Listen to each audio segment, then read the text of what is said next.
New documents have emerged which appear to show that the United States plotted to overthrow the democratically elected Hamas government in Palestine. The documents obtained by Al Jazeera suggest Washington tried to persuade Mahmoud Abbas, the Palestinian president and leader of the rival Fatah faction, to kick Hamas out of power and install an emergency government. When that failed, the US set up an operation to fund Fatah fighters to drive Hamas out by force. But instead, a civil war broke out in Gaza and Hamas took control. Shireen Tadros reports. The US Secretary of State Condoleezza Rice facing difficult questions about an alleged White House plot to remove Hamas from power shortly after they were elected in 2006. It is very clear that Hamas is being armed. And it's very clear that they're being armed in part by the Iranians. So if the answer is that Hamas gets armed by the Iranians and nobody helps to improve the security capabilities of the legitimate Palestinian Authority security forces, that's not a very good situation. In documents obtained by Al Jazeera, a memo apparently written by the US's senior diplomat in Jerusalem and given to senior Fatah officials in November 2006 show how the Americans put pressure on Fatah to deal harshly with Hamas after that election victory. It said, the consequences of Hamas's decision should also be clear. If Hamas doesn't agree within the prescribed time, you should make clear your intention to declare a state of emergency and form an emergency government explicitly committed to that platform. But President Abbas didn't yield to pressure, and in early 2007, after brutal fighting erupted between Fatah and Hamas, he went to Saudi Arabia. There he agreed to form a national unity government that included Hamas. Again, Washington wasn't happy. In March 2007, a second document shows the US's new plan was to oust Hamas by force and deliver Fatah to power. It's hardly a secret that the US backs President Abbas's Fatah movement and that they were worried about Hamas's growing support and power base in Gaza after Hamas were democratically elected in 2006. But the suggestion is that the US actually engineered a plan to violently overthrow Hamas, a plan that went wrong last summer when in a 5-day battle Hamas took over Gaza. Far from them mounting a coup, the coup was being mounted against them, and they, as the elected government, were preserving their position. But paradoxically, what it has done is, of course, it has divided the Palestinian people very deeply, and one of its effects will be to push the prospect of a two-state solution, perhaps even beyond reach. Condoleezza Rice says her aim is for a two-state solution by the end of the year. But these new revelations make it ever more difficult for the US to be seen as trustworthy mediators by an already skeptical Palestinian public. Shireen Tadros, Al Jazeera, Jerusalem. Speaking exclusively to Al Jazeera, Hamas's political leader Khalid Mash'al challenged Condoleezza Rice's assertion that Iran was supplying his movement with weapons. The Vanity Fair story confirms what we have been saying since Hamas's victory in 2006. The US, Israel and a lot of international parties didn't accept that victory. Thus, the US administration launched the operation labeled as Contra II. This label is a proof that the Americans have always intervened in other countries' issues. Their aim was to undo and cancel the results of a democratic election. They have been campaigning for democratization, and then they used money and weapons to fuel chaos and violence in order to remove the democratically elected government of Hamas. That's one part of the story, because Condoleezza Rice in press conference in Cairo said that the Americans also have strong evidences that the Iranians are arming Hamas and providing Hamas with weapons. If the US is a proof of that, so be it. After all, the US is a superpower and it can mobilize its propaganda machine in order to corner Hamas. Let them do it if they have any proof.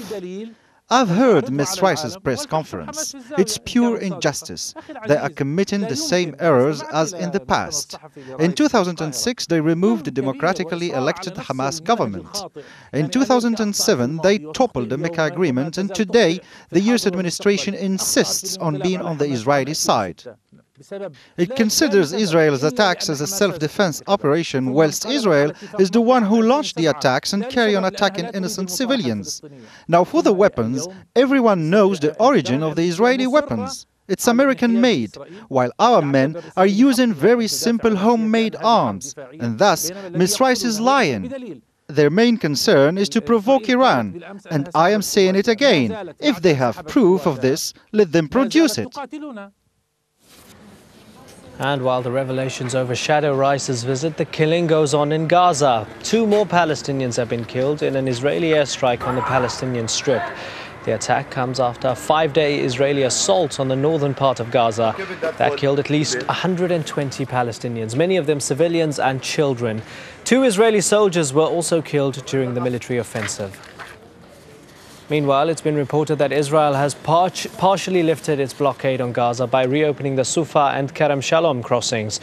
More than 160 trucks carrying food and other everyday goods were allowed in to help ease the worsening conditions in the Strip. 6 people have been killed and at least 14 wounded in an attack by 2 suicide bombers at a naval college in the Pakistani city of Lahore.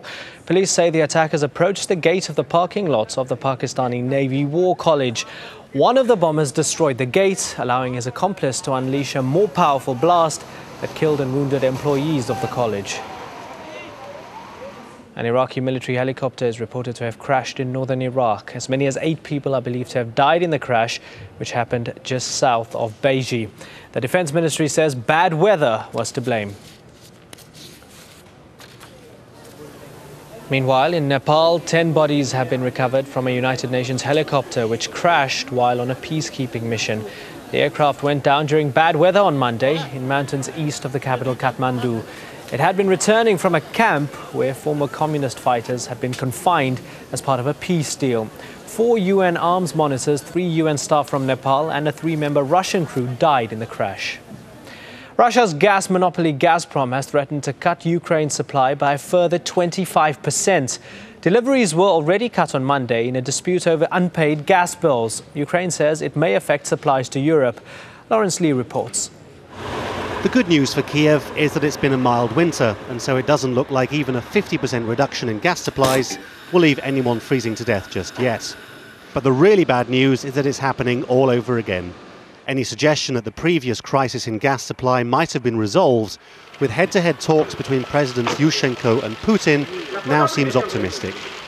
Russian President-elect Dmitry Medvedev, who's now stepping down as head of the Russian gas monopoly Gazprom, looks to be sending a message to Ukraine and the West that he's not a soft touch. In accordance with the lack of progress on talks and the lack of an agreement with Ukraine's Naftogaz on buying gas and for paying for the quantity which has already been delivered, a decision has been taken to reduce the delivery of gas to Ukraine by another 25%. European customers will not be affected.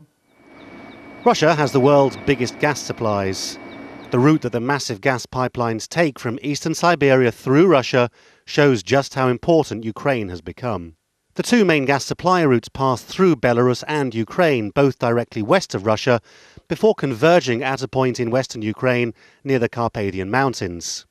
West of that is the European Union, where many countries rely on a consistent gas supply from Russia.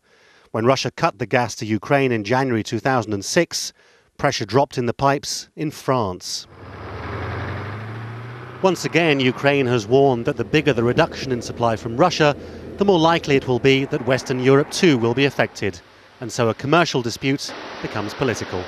On this case, the announcement before were that the 25% reduction, the Ukrainians and Russians agreed that that would not affect the delivery coming to Europe. Now with a second 25% reduction, I really don't know what would happen. So there is going to be a disruption of gas coming, hopefully not, but it might, a disruption of gas coming to Europe.